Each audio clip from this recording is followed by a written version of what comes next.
Queria comer, meu amor.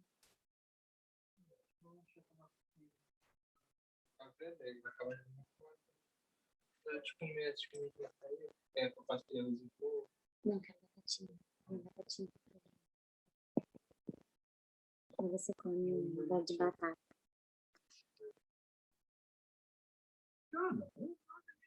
Eu também queria. Quero comer batatinha. Vou.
Shalom, irmãos. Graça e paz a todos vocês.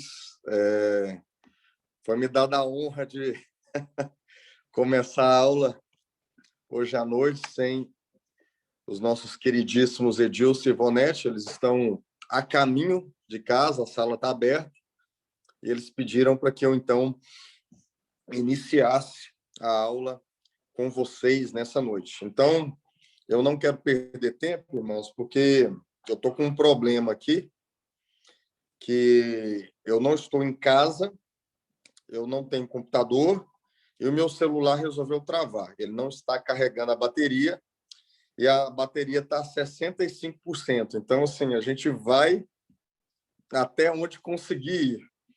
E se não conseguimos terminar a aula de hoje, se eu não conseguir transmitir tudo que tem para ser falado, a gente passa, então, para outra semana e a gente dá continuidade para a honra e glória do nosso Senhor Jesus. Amém, irmãos? Então, nós vamos continuar a respeito da restauração da casa de Deus, da onde nós paramos, que foi... Eu tenho medo, às vezes, de confundir a turma de segunda-feira com a turma de sexta, mas acredito eu que nós falamos na sexta-feira passada, demos uma introdução em 2 Crônicas, no capítulo 29, que foi a ação de Ezequias, o rei Ezequias, na restauração da casa de Deus, da restauração. Nós falamos um pouco a respeito disso, de como Ezequias vai a uma ordem, a um processo na restauração da casa de Deus, né? Nós falamos um pouco de Ezequias, então, chamando os sacerdotes, convocando os sacerdotes e chamando esses sacerdotes à santificação, primeiro de si mesmo, uma santificação pessoal, do seu altar individual, da sua vida individual, e depois, então, convocando esses mesmos sacerdotes para restaurarem a casa de Deus, né? Então, não há uma restauração da casa sem uma restauração pessoal. Não há, não é possível se envolver numa obra de restauração se esse primeiro passo não foi dado. E eu falei também, né, que não há como nós falarmos de restauração na nação brasileira se os ministros, se aqueles que estão diante do Senhor não entrarem nesse lugar.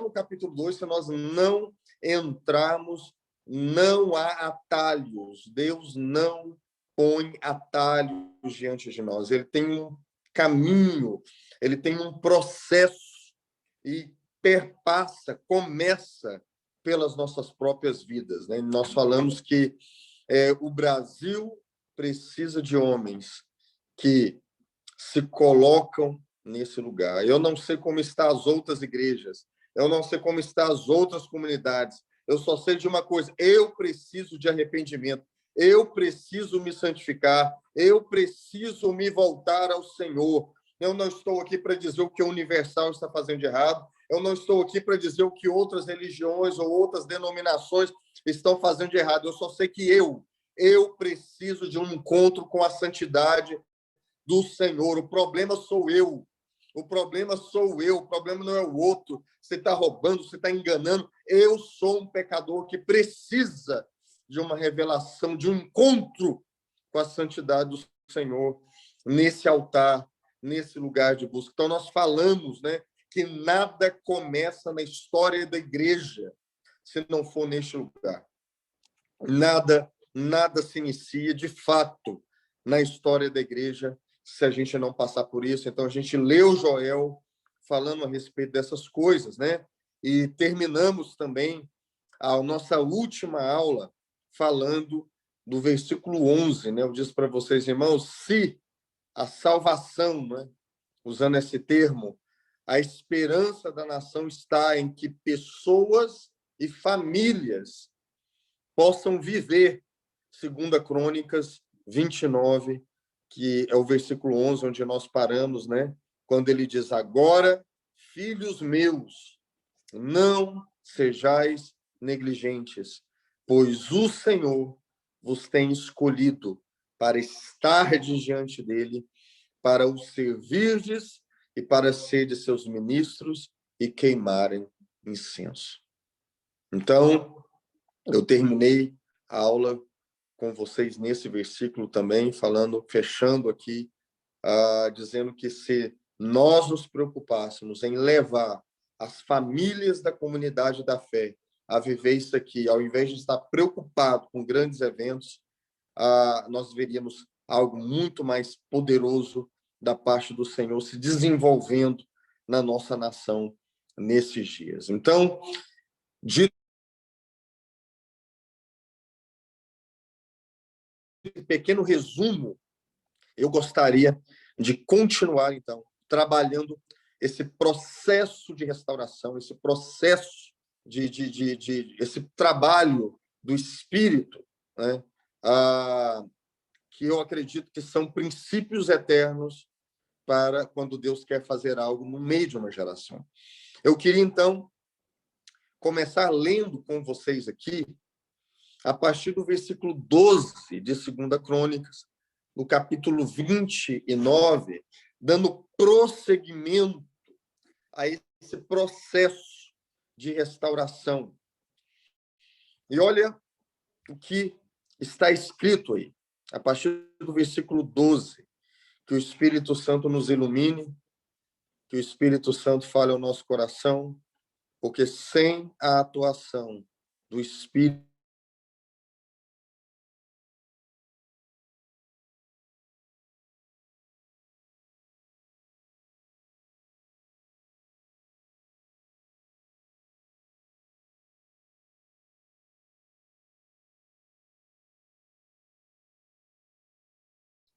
a partir do versículo 12, ele diz assim, então se levantaram os levitas, Maate,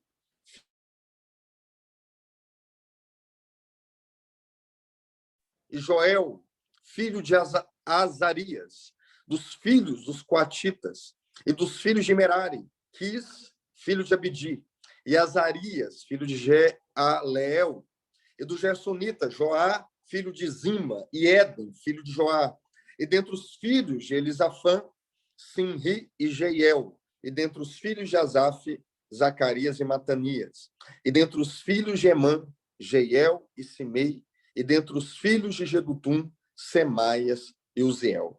Irmãos, parece que é tão chato esse negócio de ler cronologia. Fulano, filho de Beltrano, que é filho de Ciclano. Isso é só para mente carnal. Somente carnal acha complicado e ruim ficar lendo isso aqui, porque isso aqui é muito poderoso. O que nós estamos vendo aqui é que pais e filhos estão trabalhando juntos na restauração da casa de Deus. Aqui é pai e filho. Vocês estão me entendendo? Aqui é uma descrição de que o sacerdote tinha que trazer os seus filhos consigo para a obra da casa de Deus. Isso aqui não está aqui por um acaso, irmão. Isso aqui não está para encher linguiça. Deus está dizendo para nós que a restauração de uma geração é a restauração da educação e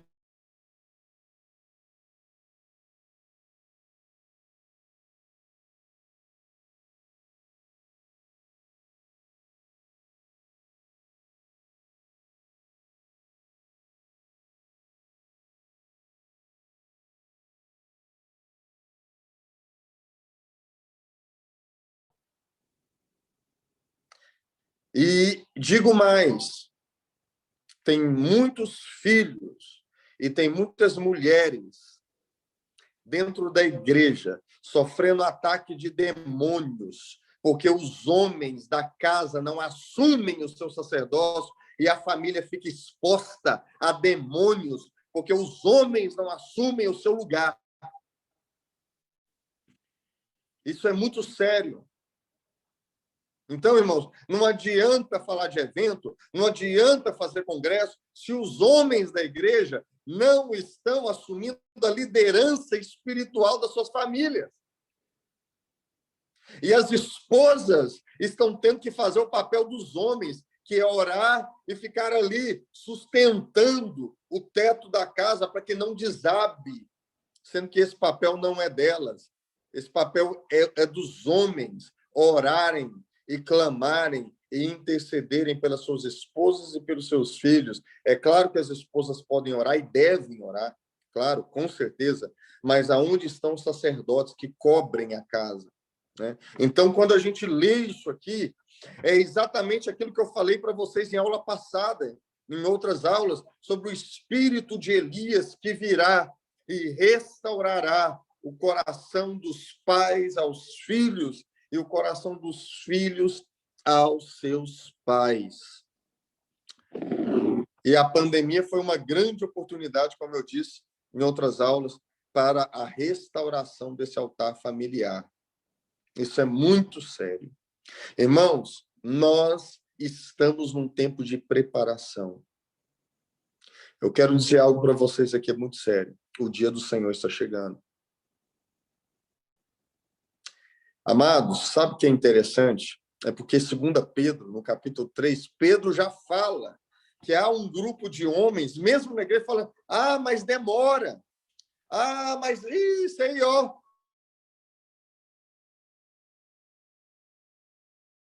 Quando alguém que é de berço evangélico, tem filhos naturais, tá, irmãos? Mas eu tenho amigos que já procuraram esse berço evangélico na Casa Bahia, na Toque Stock, e nunca encontraram, tá? Porque não existe berço evangélico.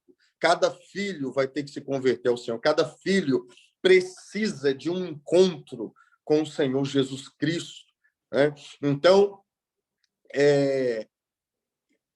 Pedro já estava falando sobre isso. Muitos julgam a promessa do Senhor muito longa e demorada. Eu quero dizer uma coisa, irmãos. Hoje, nós falamos o seguinte: Jesus tarda em voltar. Mas quando Jesus voltar, nós vamos dizer, veio rápido demais. Hoje, a gente diz, está demorando muito. Mas quando o dia do Senhor chegar, a gente vai dizer, veio rápido demais. Amados, é tempo de nos prepararmos. É tempo de nos prepararmos.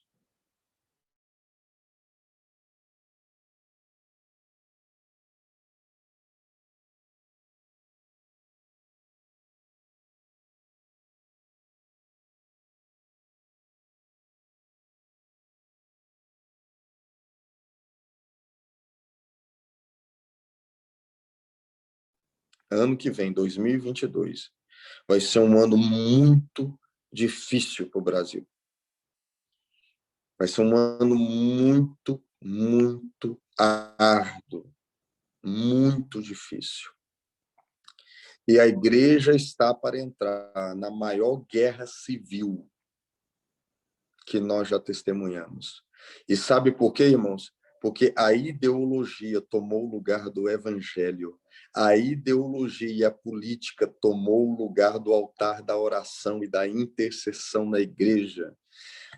Irmãos, o que começou antes do impeachment da Dilma Rousseff no Brasil e que vem se agravando desde 2018 vai explodir no ano que vem. Pessoas vão se dividir por causa de política. Pessoas vão se dividir por causa de progressismo versus conservadorismo, comunismo versus direita. Vai haver algo muito grave acontecendo na nação brasileira.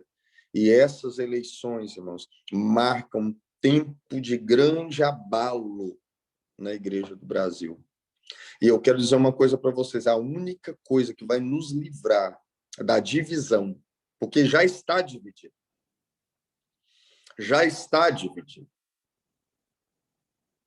é o Evangelho.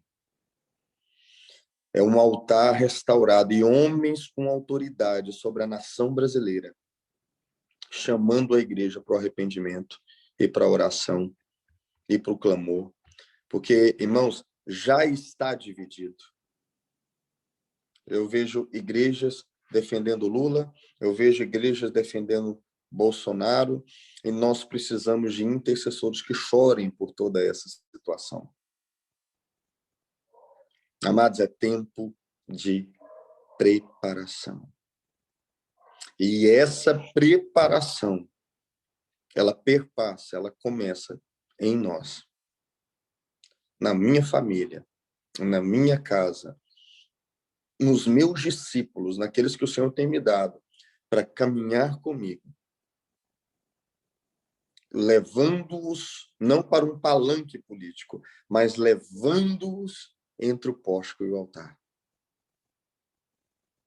É um tempo muito sério. É um tempo muito sério. Então, eu quero repetir essa expressão, né? Quando chegar, nós vamos dizer, veio muito rápido. Muito rápido. E, amados, diante de tamanha gravidade, eu quero dizer uma coisa para vocês. Vamos orar. Vamos ao altar. Subamos, seja, a gente pode dizer, ou a gente sobe para a torre de vigia, ou a gente desce para os porões da intercessão. Mas o fato é, nós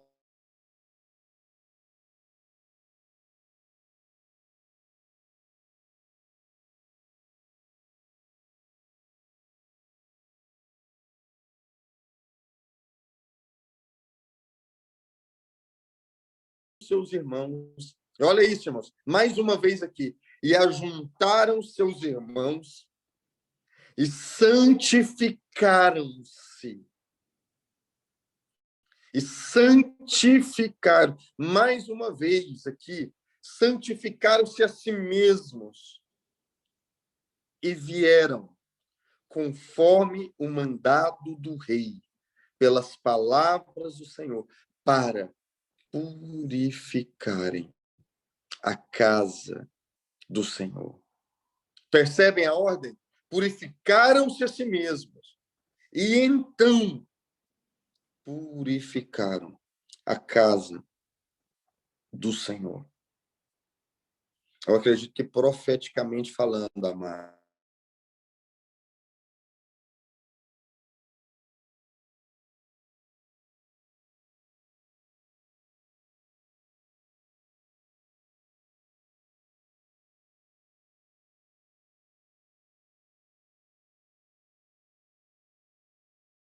é desligar as luzes da ribalta, é sair do palco, é entrar no deserto e é se deixar ser conduzido por Senhor neste lugar.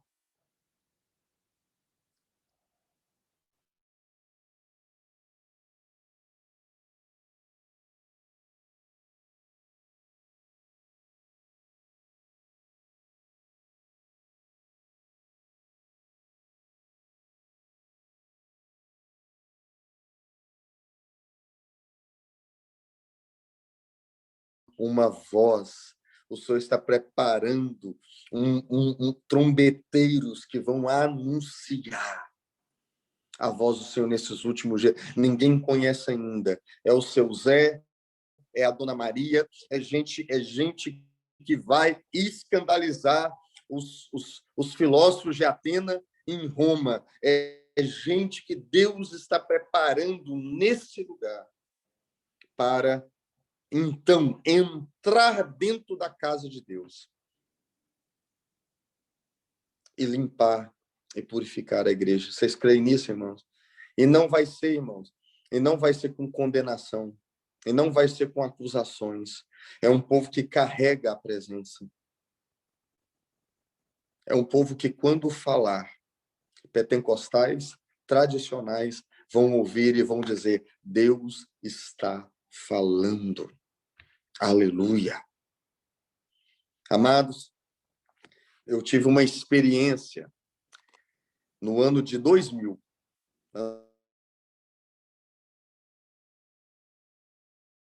Janeiro de 2000. Campanha de Jocum. E nós, com aquele grupo imenso de adolescentes, jovens, nós fomos para uma cidade do interior do Brasil. E ali tinha assembleiano, no caso eu, tinha presbiteriano, cristã evangélica. Irmão, tinha tudo que vocês podem.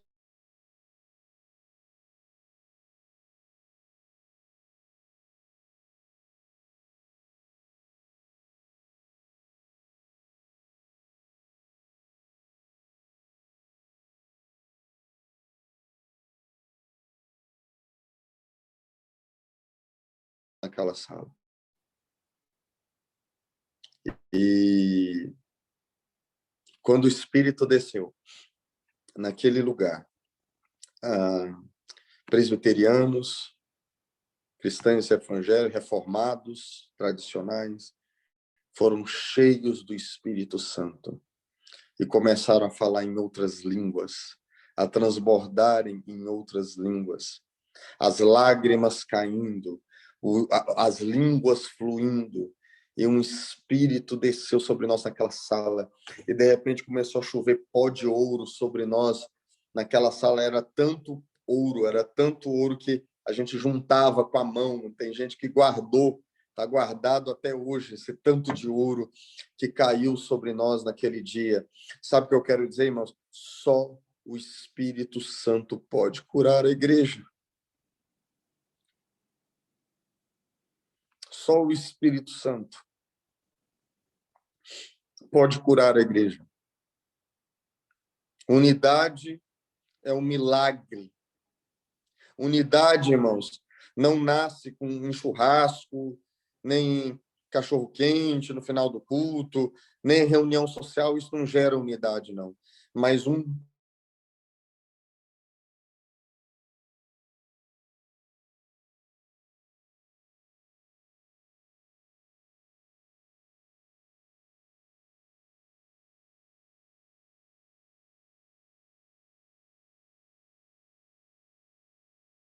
não para as nossas agendas, mas chamar um povo para se reunir em torno do altar do Senhor. É interessante que quando o povo estava no deserto,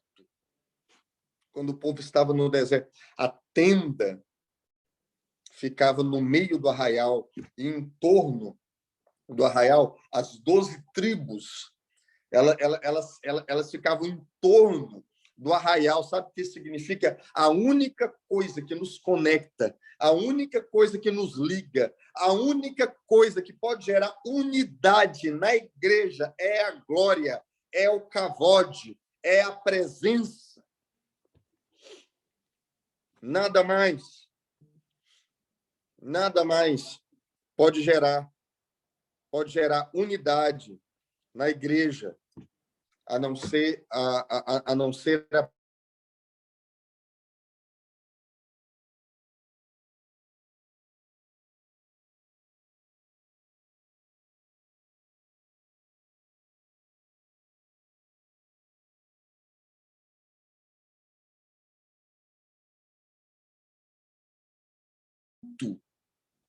uma reunião, todo mundo bicudo, todo mundo dividido.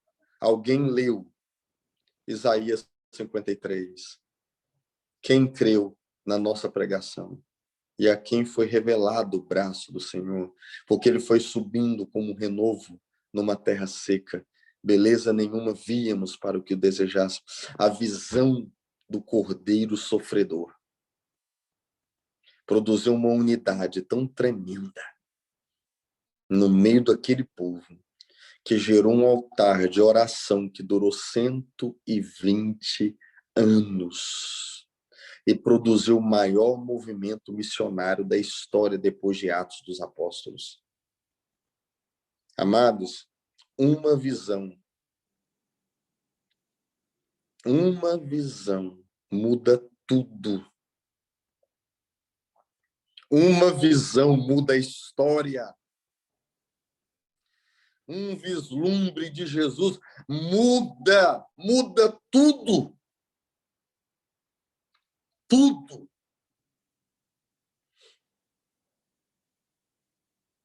Oh, Deus. Então, amados, olha, continuando, versículo 16. E os sacerdotes entraram dentro da casa do Senhor para a purificar e tiraram para fora, ao pátio da casa do Senhor, toda a imundícia que acharam no templo do Senhor. E os levitas a tomaram, pois, a santificar ao primeiro do mês primeiro e ao 8º dia do mês, e vieram ao alpendre do Senhor e santificaram a casa do Senhor em 8 dias, e no 16º mês acabaram.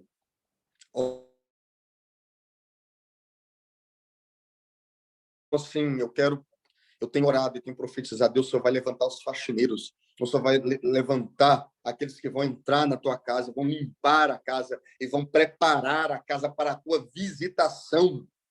Para a tua visitação, o Senhor vai vir pessoalmente, Ele vai descer nos nossos cultos e nas nossas reuniões, mas Ele não pode vir até que Deus encontre sacerdotes alinhados, que se sujeitaram, que se colocaram no lugar de santificação, e esse povo vai se levantar no Brasil, e esse povo vai entrar nas igrejas, vai entrar nas comunidades, vai entrar nas famílias e vai remover a capa de Acã, e vai remover o que é sujo, e vai remover aquilo que não é dele. Aleluia! E, meu irmão, e eu quero que você saiba disso, se você é um desses faxineiros, se você é um desses que Deus vai levantar para limpar a sua casa, Ele vai te tirar dos olhos da multidão e Ele vai te levar para um lugar de santificação. Ele vai remover primeiro de você aquilo que não vem dele, para que você possa, então, entrar na casa dele e limpar e purificar e remover aquilo que não vem do Senhor. Aleluia. Aleluia. Ezequiel, no capítulo 20, o Senhor fala assim, nós não vamos ler lá, pode ler, Ezequiel 20, eu, com mão forte e braço estendido, e escreverei as minhas leis no vosso coração. Uma vez eu preguei esse capítulo, irmãos, o título que eu dei é Casamento na Polícia. Vai casar, vai se santificar, vai entrar na linha. Eu vou fazer isso, não é por amor de vocês, não. É porque eu te amo e é porque eu fiz uma aliança. E eu vou ter uma noiva santa que vai se casar comigo, custe o que custar. Aleluia. Então, irmãos, o Senhor vai separar e Ele está preparando esse povo. E olha aqui, versículo 18. Então, ou seja, conclusivo, né? Então, ou seja, por isso, depois disso, então, entraram para dentro, ao rei Ezequias, e disseram,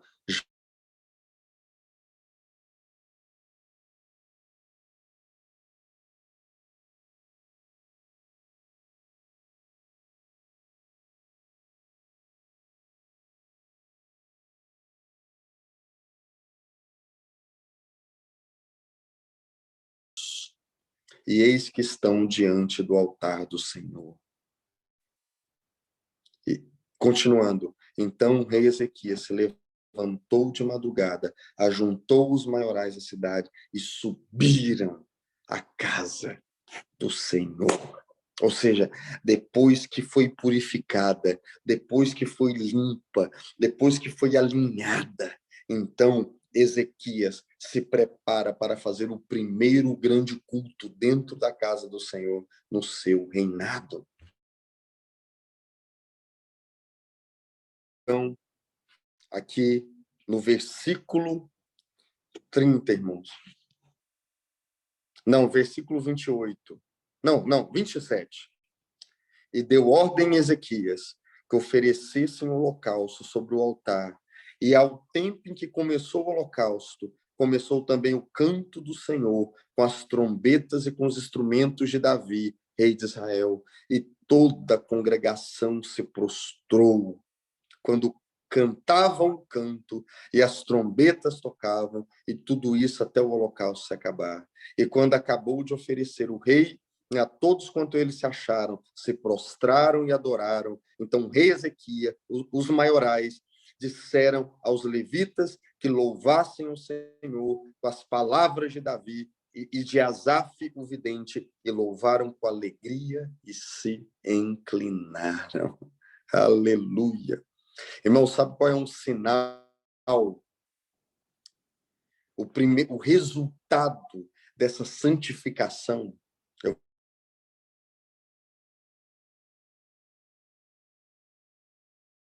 No culto triste, está saindo triste.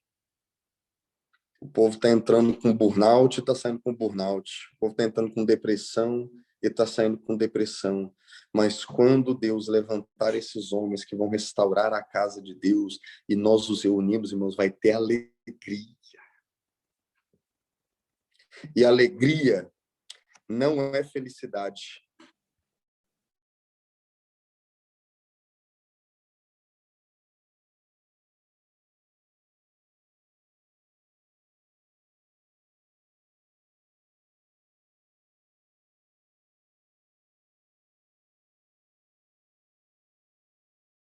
Que essa era a idade de Maria, e o anjo fala, salve, agraciada. Eu ia falar Ave Maria, mas aí eu fiquei com medo de vocês se escandalizarem, porque a palavra é essa mesmo, Ave Maria, né? Salve, agraciada, salve Maria. Aí ele fala, o Senhor está contigo. Não é isso que está escrito em Lucas? Mas a palavra no original não é essa. É salve Maria, a alegria está dentro de ti, porque Jesus é a alegria. É por isso que no Salmo 45 ele fala, tu és o mais formoso dentre os filhos dos homens, por isso Deus, o teu Deus, te ungiu com óleo de alegria, mais a ti do que aos teus companheiros. E por isso que Jó, profeticamente falando que na sua presença, até a tristeza salta de alegria. Oh, Deus! E isso vai voltar para os nossos cultos, viu, irmãos? Isso vai voltar de novo. Nós vamos ver alegria. Amados irmãos, nós vamos ver a alegria reinando novamente no meio da igreja, e ainda que haja tristezas e tribulações, porque nós vamos ter a pessoa da alegria, a pessoa da alegria morando dentro de nós novamente. Ó Deus, ó Deus. Porque, irmãos, um povo santo é um povo alegre. Um povo santo tem paz. Amados Romanos, no capítulo 16, que é o último capítulo de Romanos, Paulo vai dizer a seguinte expressão: em breve, o Deus da paz esmagará Satanás debaixo dos vossos pés. E eu sempre fiquei pensando,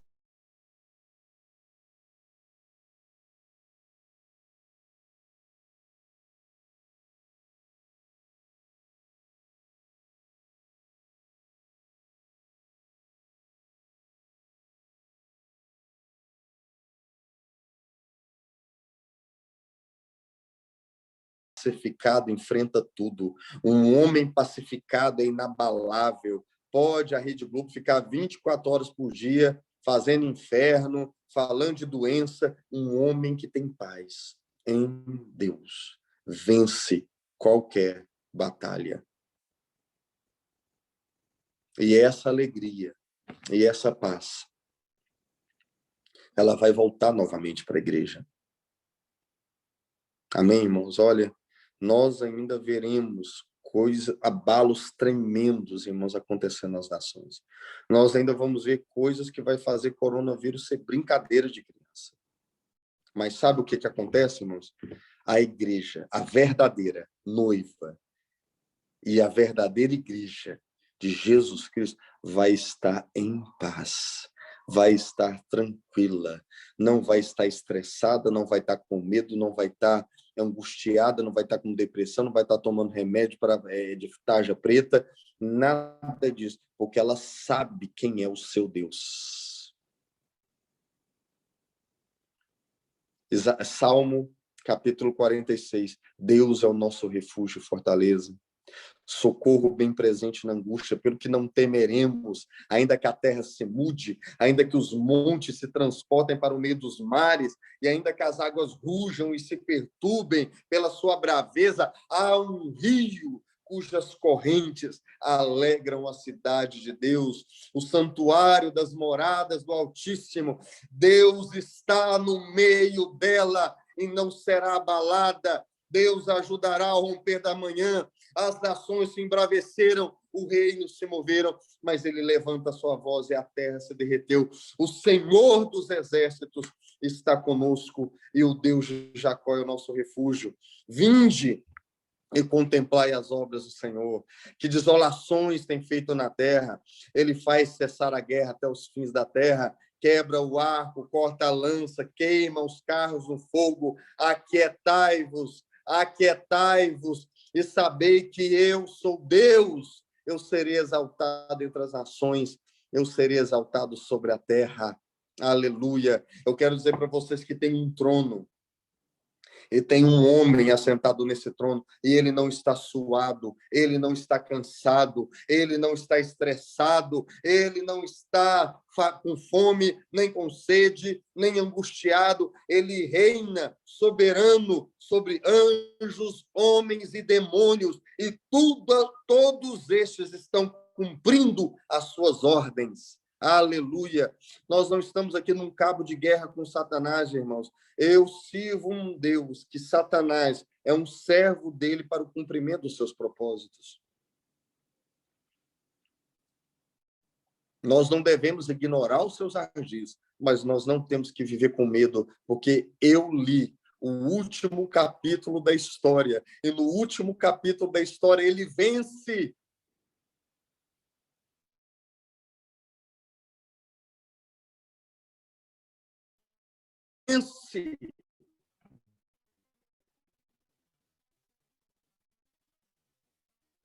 Não sei por que eu estou falando isso. Ele vence. Nós já lemos o último capítulo da história. O Cordeiro. Não é para ficar igual João, né? João começou a chorar porque ninguém foi achado digno de abrir o livro e desatar os selos. Mas um dos anciãos disse: não chora, João. Não chora, João. O Cordeiro que foi morto venceu. Ele é digno de abrir o livro. Aleluia. Irmão, não tenha medo da morte, não tenha medo da vida, porque se quer vivamos e quer morramos, somos do Senhor. Amém? E caso você vá, eu quero dizer uma coisa para você, irmão. Você vai entrar numa... eu falo o seguinte: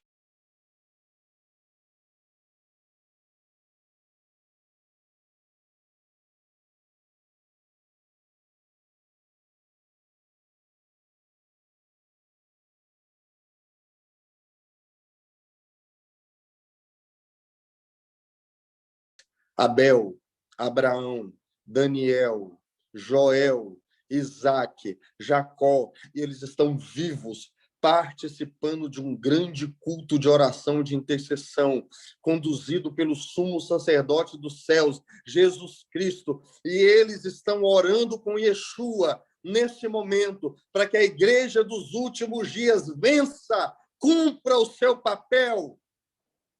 Para de lamuriar e para de reclamar que ninguém ora por você. Jesus está agora. O livro de Hebreus diz que Jesus está nesse momento diante do trono do Pai, intercedendo por todos aqueles que hão de herdar a vida eterna. Jesus está orando por você nesse momento. Eu acho que tudo que Jesus orar, o Pai ouve. Eu tenho essa desconfiança. Que não tem oração que Yeshua não faça, que o Pai não vai ouvir. Ele vai. Ele vai. Ele vai. Irmãos,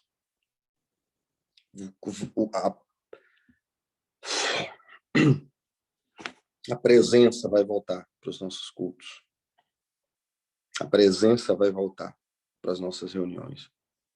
E é por isso que o papai está nos preparando, porque a mesma presença que dá vida é a mesma presença que também mata. Ananias e Safira experimentaram isso. Eu amo aquela música, acho que todo mundo conhece, aquela do Paul Wilbur, né? Vem com peso da tua glória. Eu canto essa música morrendo de medo.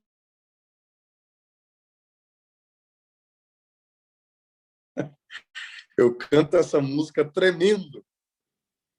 Olha, canta aí.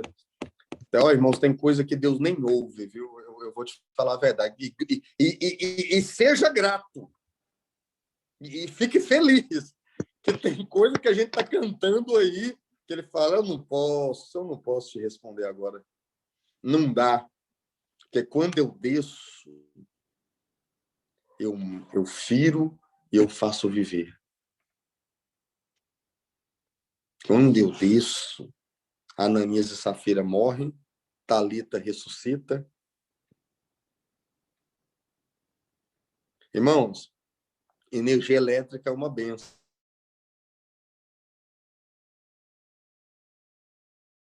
Todo mundo aí está com a lâmpadazinha acesa. Eu não sei se tem irmãos aí que é do sul do país aqui. Deve estar fazendo muito frio aí, né? Se tem alguém do sul, irmão, eu já quero confessar. Tem alguém aí da região sul. A minha inveja, né? Eu já quero abrir meu coração e confessar meu pecado, porque eu amo frio, tá? E aqui em Goiânia a gente só pega a rebarba, né? Então, fechando esse parêntese, a energia elétrica é uma bênção, mas ela é perigosa. Tá, irmãos? A energia elétrica é boa, mas se você pegar nela indevidamente, ela te mata. Deus também é assim. Ele é bom, mas ele é perigoso. E como diz aquela canção do Matt Redman, né?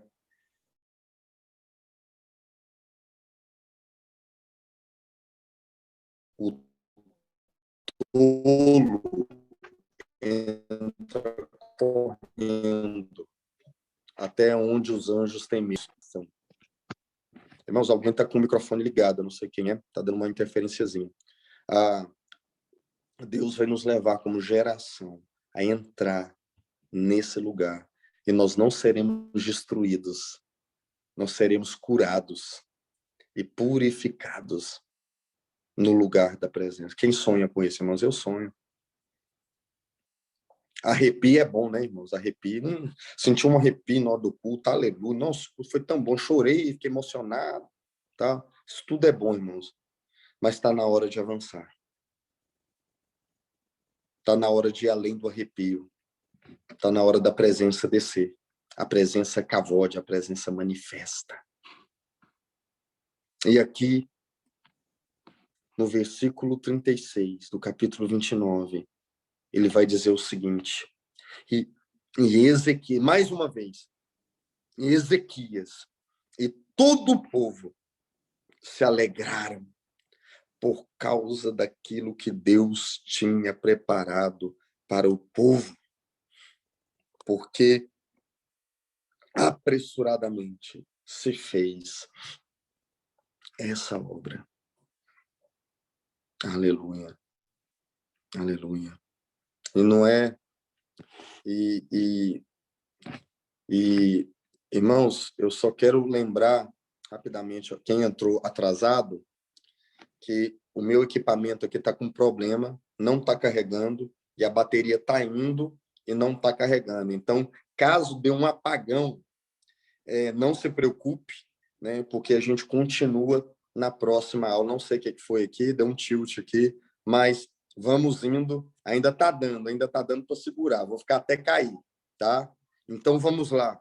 Irmãos, então, sacerdote se santificando, entrando na casa, limpando e purificando a casa, então nós teremos também um culto restaurado, um culto feito segundo os princípios do Senhor. Então ele vem, então ele se manifesta, então ele desce.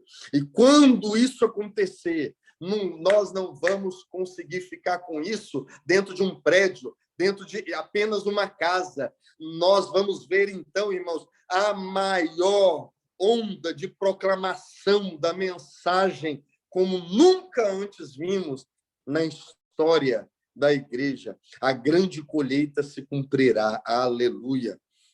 Olha que interessante, irmãos. Quando tudo isso acontece, olha o que acontece no capítulo 30. Vamos continuar lendo.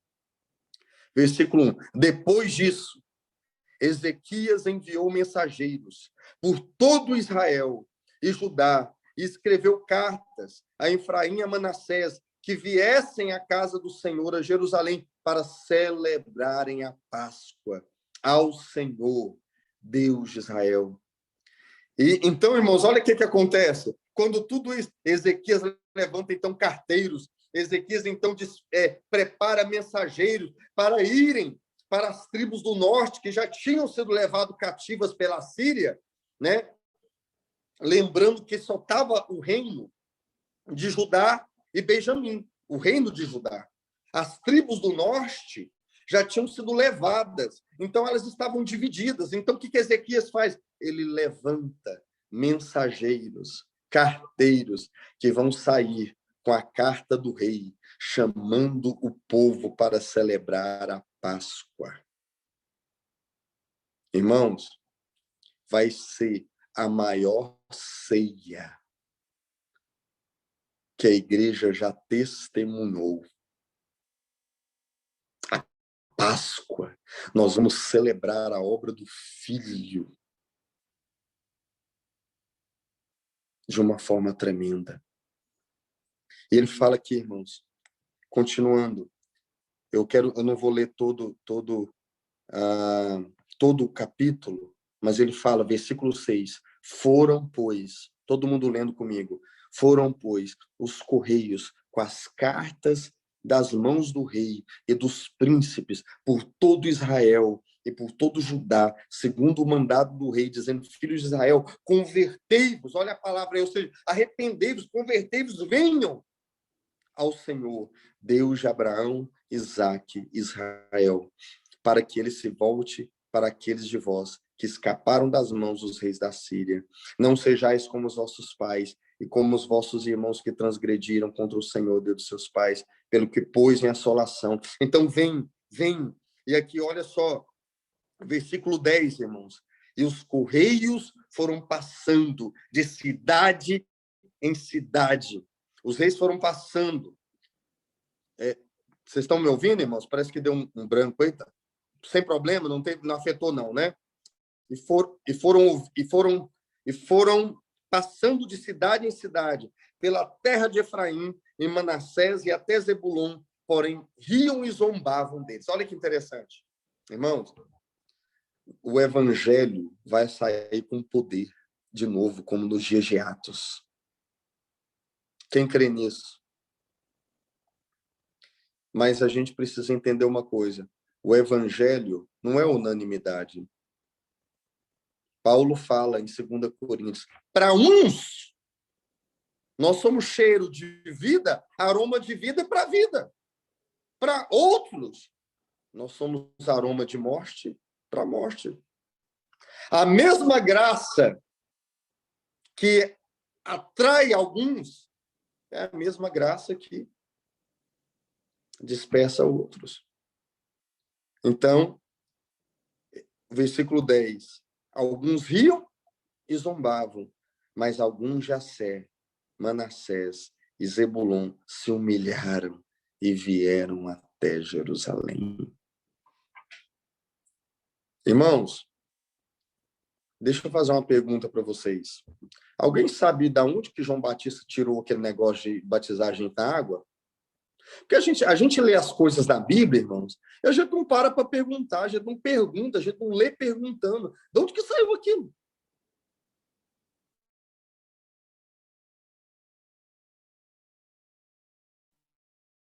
Já pararam para pensar nisso?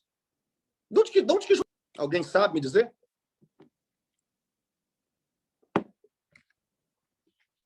Se alguém souber, liga o microfone e fala.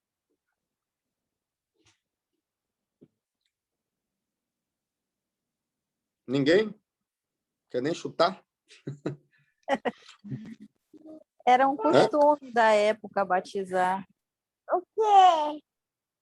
O quê? Exatamente, mas tem algo muito importante nisso. Tá certo, não tá errado, não. Era um costume da época, mas aonde ele acontecia? O batismo nas No Rio águas. Jordão?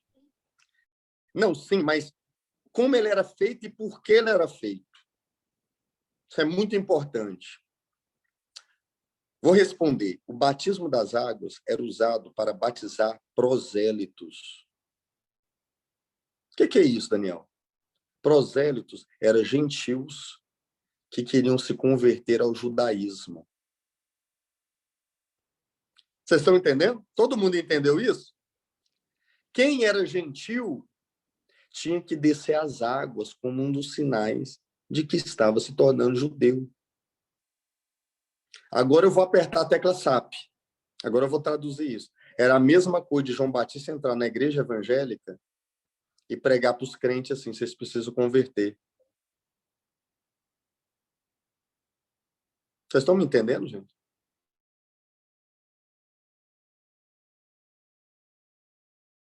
Se alguém chegar para você e falar assim, falar isso aqui agora, mas vai. Eu? Rapaz, eu sou crente, ó, 30 anos de igreja, meu amigo, fiz evangelismo, ó, trabalhei com... Fiz evangelismo no sertão, dou dízimo, entendeu? O escândalo dos judeus com a mensagem de João Batista era assim, por isso que eles falaram, você tá doido, eu sou filho de Abraão.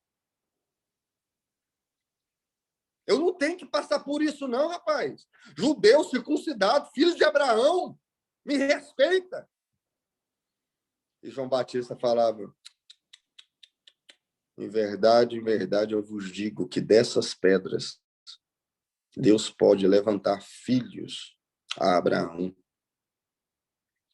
O evangelho dos últimos dias, os profetas e apóstolos dos últimos dias vão entrar dentro das igrejas evangélicas e vão dizer, convertei-vos ao Senhor de todo o vosso coração. Tem gente que vai querer matar, porque não vai se arrepender, não vai se humilhar. Mas muitos vão dizer aleluia. Você conhece alguém desviado? Acho que todo mundo conhece alguém que está desviado.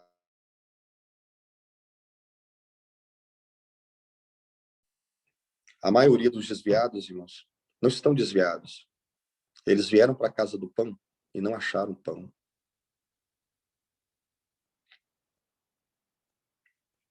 Ah, coração duro, não queria nada com Deus. Será? Ou porque a gente não tinha a presença de Deus suficiente para que eles se convertessem?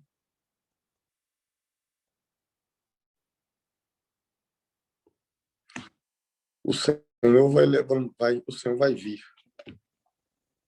sobre a sua casa.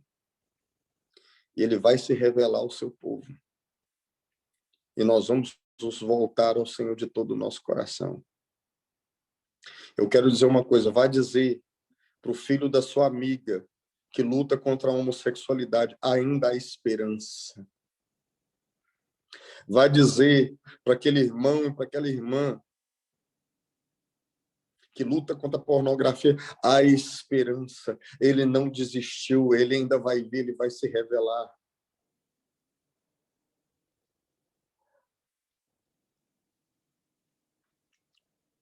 Olha que coisa tremenda, irmãos. Versículo 12.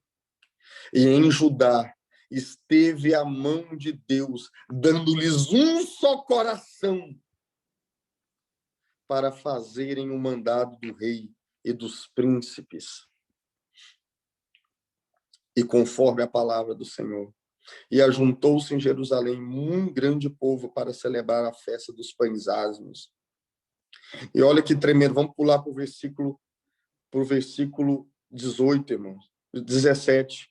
Porque havia muitos da congregação que não tinham se santificado, pelo que os levitas estavam encarregados de matarem os cordeiros da Páscoa por todo aquele que não estava limpo para santificarem ao Senhor. Porque uma multidão do povo de Efraim, Manassés e Zacá não tinham se purificado, e contudo comeram a Páscoa. Não como está escrito, porém Ezequias orou, dizendo: o Senhor, que é bom, fará reconciliação com aquele que tem preparado o coração para buscar o Senhor, seu Deus, o Deus dos seus pais, ainda que não esteja purificado segundo a purificação do santuário. E o Senhor ouviu Ezequias e sarou o povo.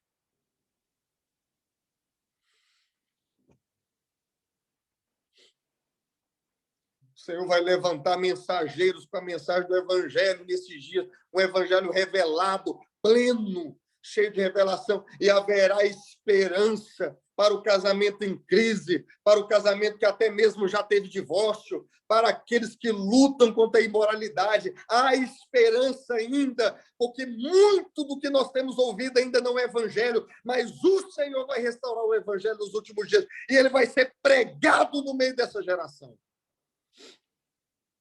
E Deus vai sarar o seu povo. Então não seja rápido para julgar aqueles que passaram pela igreja e não ficaram. Não seja rápido em julgar aqueles que são hoje escravos de pecados, porque Deus ainda não terminou a sua obra. E ele vai ter uma noiva preparada para o casamento.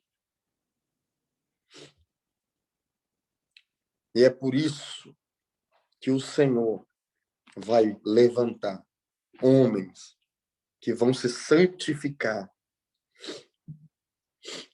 homens que vão entrar dentro da casa do Senhor, limpar a casa do Senhor. E os carteiros sairão, e os mensageiros sairão com a carta do Rei Jesus, chamando o povo para a ceia, chamando o povo para a comunhão, chamando o povo para a Páscoa. E o povo será curado, e o povo será sarado. Talvez dentro da sua própria casa tenha alguém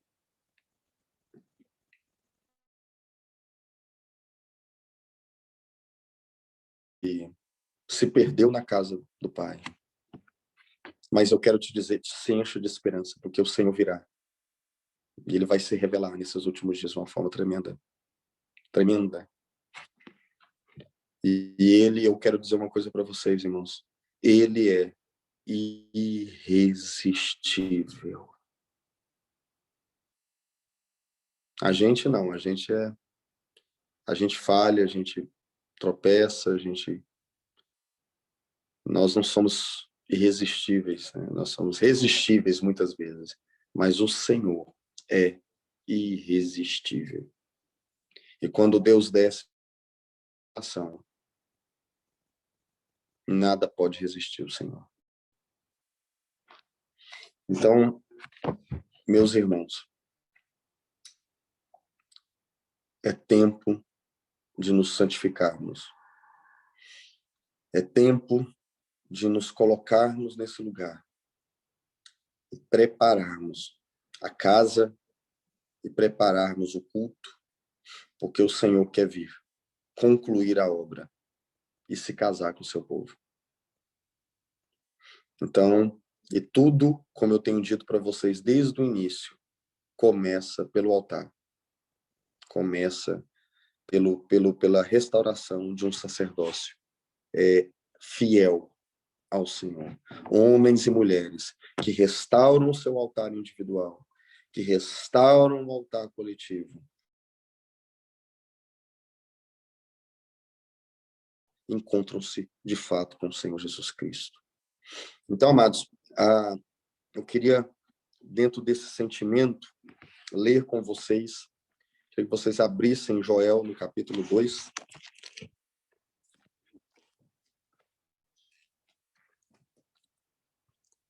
Só para saber, Ivonete, Edilson, vocês estão por aí? Se tiverem, dê um alô. Vamos abrir Joel, capítulo 2.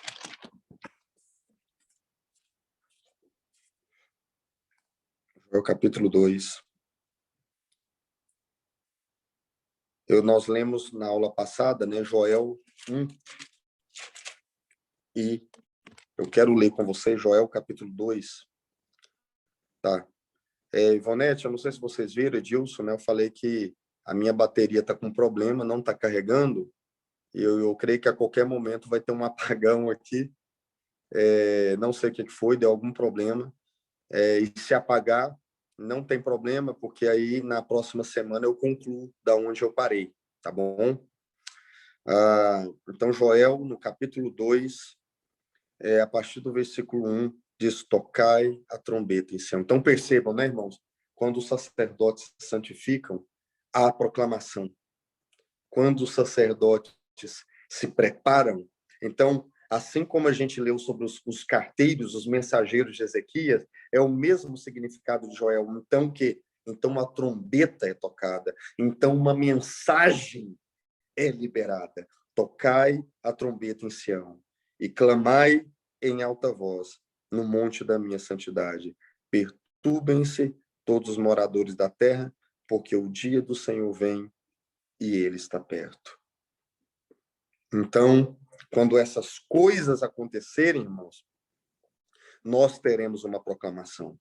Quando nós tivermos um povo que se santificou, que preparou a casa, que estabeleceu o culto, então nós veremos uma proclamação. Percebem isso? Então, é um paralelo.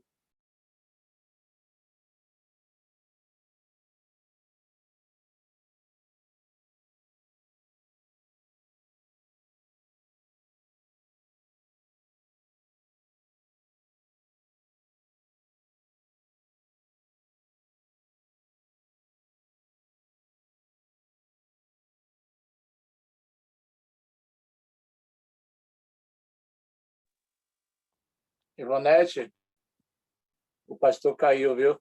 Irmãos, Assume aí. a bateria dele deve ter, de fato, acabado, como ele havia comentado.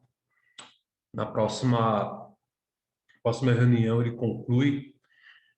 Só dar um parecer aqui para os irmãos. Eu acabei de chegar agora com a Ivonete do hospital. Vou levar ela daqui a pouco novamente para tomar um remédiozinho. Mas os irmãos, peço que continue orando, guardando a vida dela. Eu acho que de nós aqui de casa hoje, a mais debilitada é ela. Mas eu estou no controle, vai dar tudo certo. Tá bom? Deus abençoe os irmãos aí, em nome de Jesus, amém? Até a próxima.